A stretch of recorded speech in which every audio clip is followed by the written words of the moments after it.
안녕하세요. 오랜만에 좋은 책 한 권을 소개해 드릴까 합니다. 그동안 논문 쓴다고 이렇게 책 소개를 못 했어요. 가끔 제가 이제 공부하다가 산책했던 장소들을 소개해 드리곤 했는데 오랜만에 너무나 가슴 따뜻해지고 또 행복한 책 한 권을 소개해 드릴까 합니다. 이 책은 하버드대 행복학 명강의로 알려져 있는 그런 내용들을 장샤오 형이 다시 엮어서 지은 책인데요. 책 제목은 느리게 더 느리게입니다.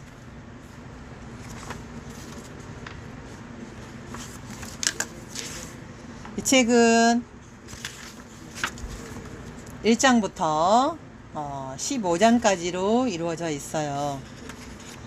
이 책은 하버드 대학교에서 대표적인 강의로 알려져 있는 탈 벤 샤르 교수의 긍정심리학이라는 과목입니다. 행복학이라고도 불리는 이 강의는 학술적인 영역을 넘어서 학생들의 인생 전반에 긍정적인 영향을 미쳤다고 합니다. 그는 하버드에서 가장 한대받는 교수이자 인생의 선생님으로 알려져 있고요. 또 그의 저서 해피어는 전 세계 20여 나라에 출판되었습니다. 긍정심리학 강의가 처음 시작되었을 때 첫 수업에 온 학생은 겨우 8명이었다고 합니다. 그러다가 두 번째 강의 때 400명, 세 번째 강의에 850명이 모였습니다. 사르 교수의 행복학 강의는 CNN, BBC에도 소개가 되었고요. 우리나라에서는 코리아 타임즈 등에 소개되었습니다.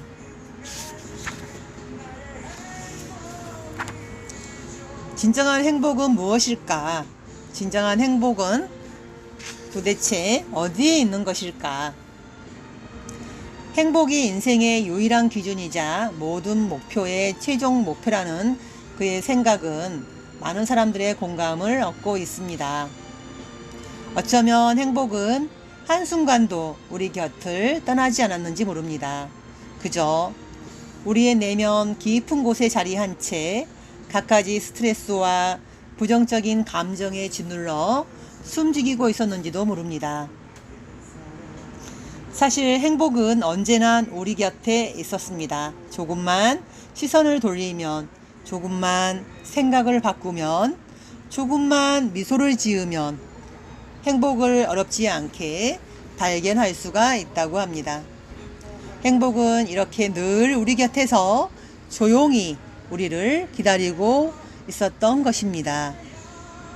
그래서 행복해지기로 결심하고 행복을 찾는 사람만이 행복을 발견할 수가 있습니다. 이 책에서는 행복은 과연 어디에 있는가? 라는 질문에 대한 답이 담겨 있고요. 물론 그 답은 사하르의 행복학 강의를 바탕으로 하고 있습니다. 이 책은 행복한 인생살이의 길라잡이가 되어줄 것입니다.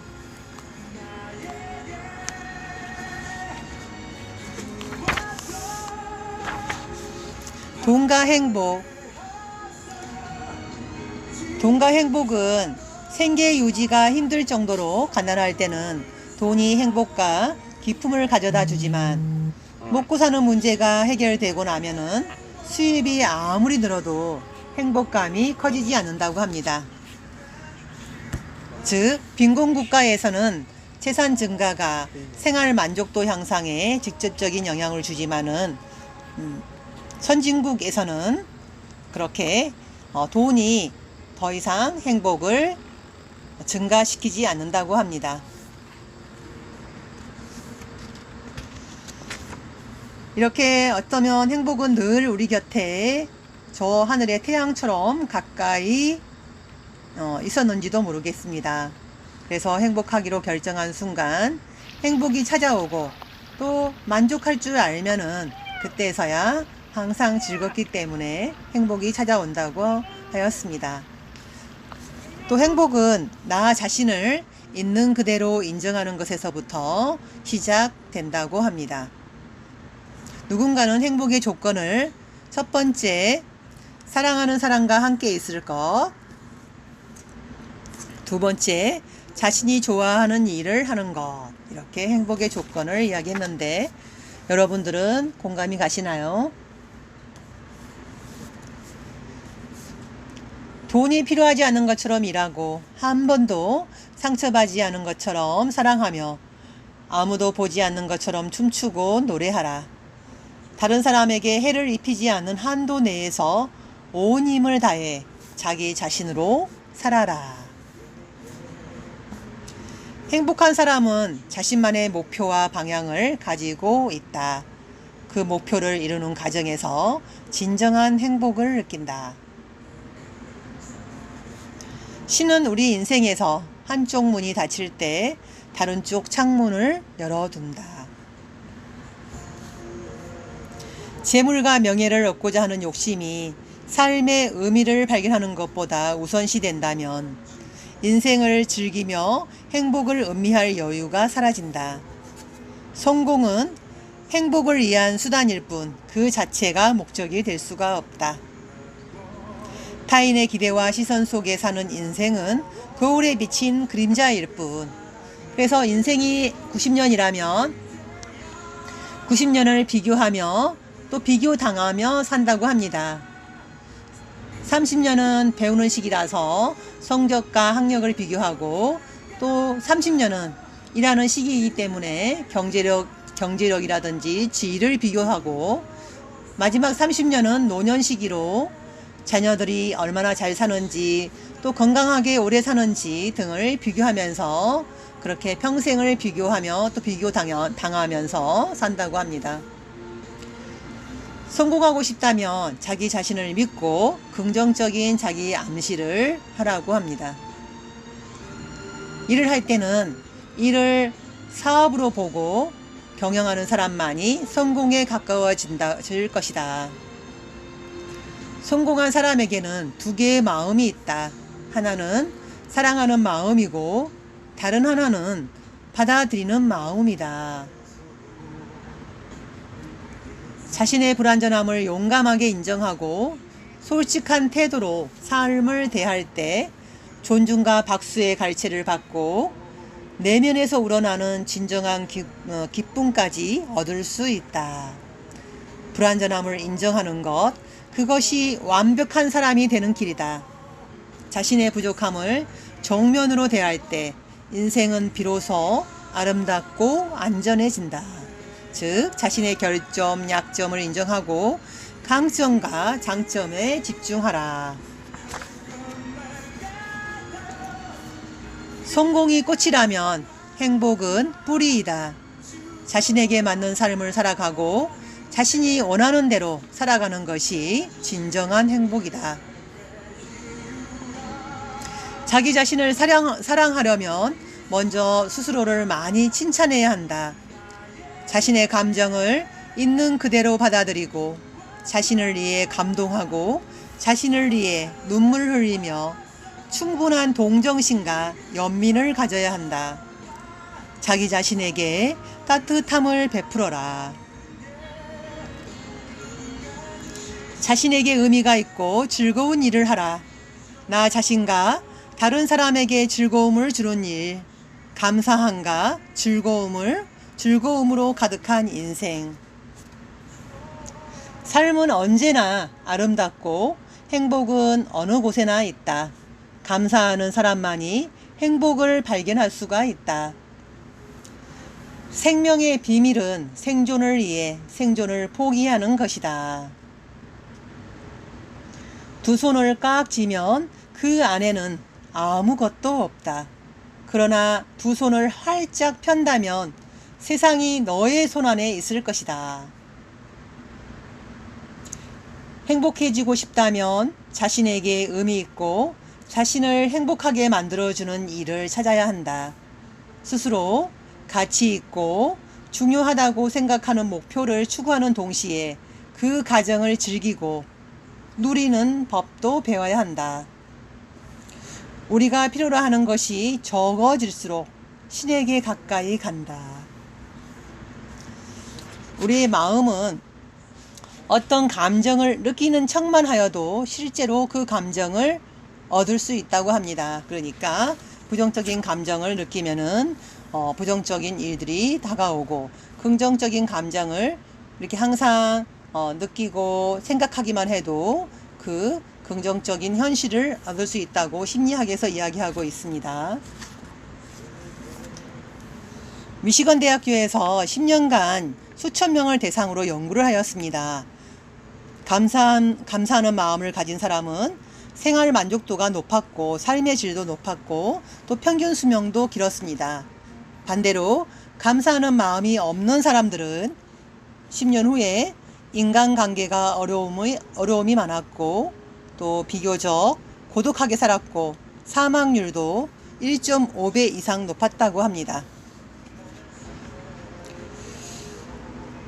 마음을 바꾸면 태도가 바뀌고, 태도가 바뀌면 성격이 바뀌고, 성격이 바뀌면 인생도 따라 변한다. 문제의 해결은 바로 자기 자신, 마음을 바꾸는 것에서 시작한다. 우리는 행복하지 않아서가 아니라 행복을 발견하지 못해서 불행하다. 행복은 바로 우리 생활 속에 있다. 그래서 이 책에서는 행복이 어디에 있는가, 아까 말한 것처럼 저 하늘의 태양처럼 항상 행복은 있다는 것, 내 생활 속에 있다는 것, 그것을 나의 부정적인 마음이 가리고 있다는 것이죠.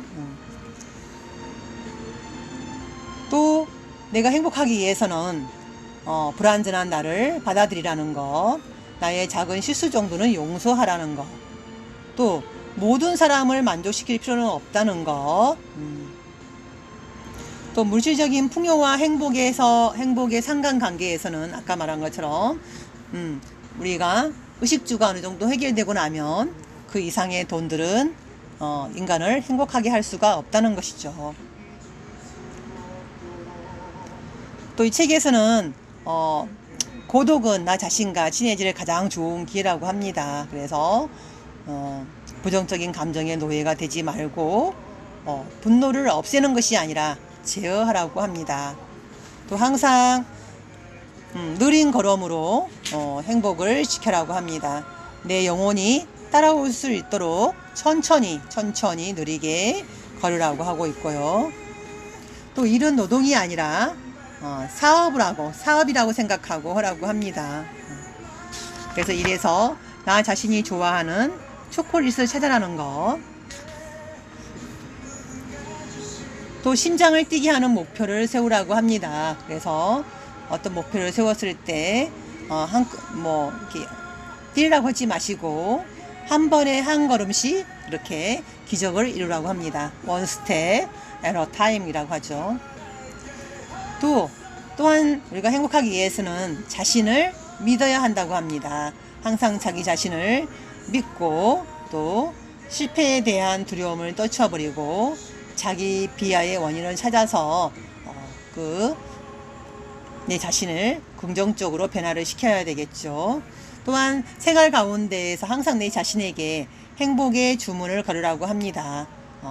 상상만으로도 또 생각만으로도 멋진 현실을 창조할 수 있다고 합니다. 또 남하고 비교하지 말고 내 자신의 과거와 비교하라고 합니다. 내 자신의 과거와 비교하면은 분명히 나는 과거보다는 대부분 나아져 있다는 것을 발견한다고 합니다. 또 행복은 감사하는 마음에서 비롯되는데 항상 이 감사하는 마음을 수시로 말로 표현하라고 합니다. 이렇게 또 행복하기 위해서는 기쁨을 나눌 친구가 필요하고요. 또 내가 나눔이 있는 인생을 살아야 한다고 합니다. 또 여유가 있거들랑 나보다 어려운 사람들한테 자선을 베풀고요. 항상 측은지심으로 대하라고 합니다. 그리고 남한테 베풀 때는 보답을 바라지 말고 그냥 보답을 바라지 말고 베풀 때 더 큰 보답이 돌아온다고 합니다. 이걸 갖다가 무주상복시라고 합니다. 그리고 일을 하다 보면은 스트레스를 우리가 피할 수가 없다고 합니다. 그래서 항상 스트레스는 내 생활 속에서 있기 때문에 이런 스트레스와 평화롭게 공존하는 법을 익혀야 한다고 합니다. 그래서 너무 자신에게 완벽을 요구하지 말고 또 피곤해지기 전에 휴식을 하고 융통성 있게 내가 인생을 살아야 한다고 합니다. 또한 살다 보면 어떤 역경이라든지 어려움 속에 처하게도 되는데 안 좋은 일 속에서도 좋은 일을 찾으라고 합니다.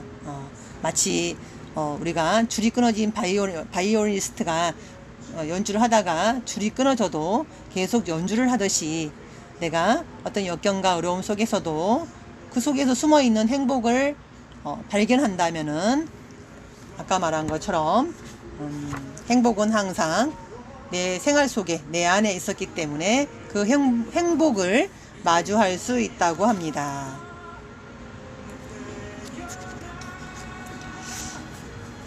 미국의 저명한 심리학자 윌리엄 제임스는 이렇게 말합니다. 원래의 자연스러운 즐거움을 잃어버렸을 때 이를 되찾는 가장 좋은 방법은 늘 즐거웠던 것처럼 일어나서 말하고 행동하는 것이다. 자, 그렇게 우리가 생활 속에서 스트레스도 받고 또 역경이라든지 고난이 있었겠지만은 또 과거에 힘들었을 때를 비교하면은 훨씬 내가 나아져 있는 모습을 발견하게 될 것이고 또 항상 내가 또 주변에 또 자연 속에서 주변 많은 사람들의 또 감사와 또 지켜봐줌 덕분에 지금의 오늘의 내가 있지 않았나 생각하고 생활 속에서 항상 감사한 마음을 가지고 살아간다면은 내가 행복한 마음으로 내가 매일매일 그렇게 살아가지 않을까 생각이 듭니다. 감사합니다. 오늘 하루도 수고하셨습니다.